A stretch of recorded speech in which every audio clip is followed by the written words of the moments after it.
திராவிடம் அழிக்க இது லேட்டஸ்ட் வெர்சன். ஏது செய்தாவது திராவிடத்தை அழிப்பது என்கிற தலையாய ஒரே லட்சியத்தோடு இயங்கும் கூட்டம்தான் பிராமண இந்துத்துவ சங்கிகள் கூட்டம். ஒவ்வொரு காலகட்டத்தில் ஒவ்வொரு மாதிரியான பிரச்சனைகளை கிளப்பி திராவிடத்திற்கு, அதாவது தமிழ் இனத்திற்கு தொல்லை தருவது என்பது அவளின் பூர்வ ஜென்ம வைராக்கியம் என்று கூட ஐதீக வார்த்தைகளில் சொல்லலாம்.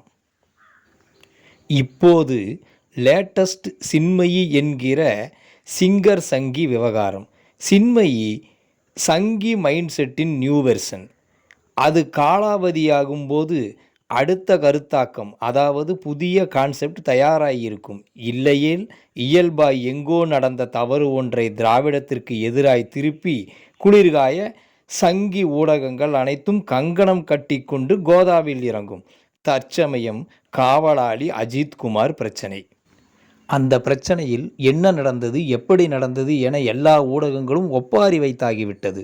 நாமும் அரைத்த மாவியை அரைத்து சுட்ட தோசையே சுட தயாராகில்லை.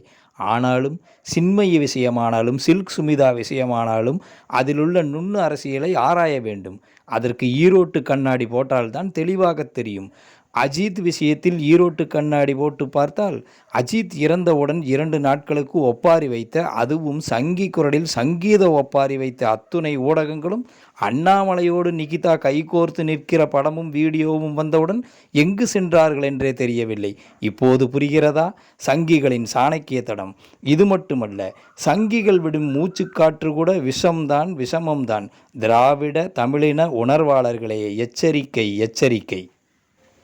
நாம் ஏன் இவ்வளவு சீரியஸாய் எச்சரிக்கை செய்கிறோம் என்றால், வர்ணாசிரமத்திற்கு, பிராமணியத்திற்கு, பார்ப்பனிய பணியாத்தனத்திற்கு, இந்துத்துவ மதவாத போக்கிற்கு ஏதாவது துறை சார்ந்த விஷயம் பிரபலமானாலும் சரி, கருத்தாக்கம் பிரபலமானாலும் சரி, அதை வேரோடு அழிக்க உடனடியாக காரணம் தேடி காரியத்தில் இறங்கி விடுவர் சங்கிகள்.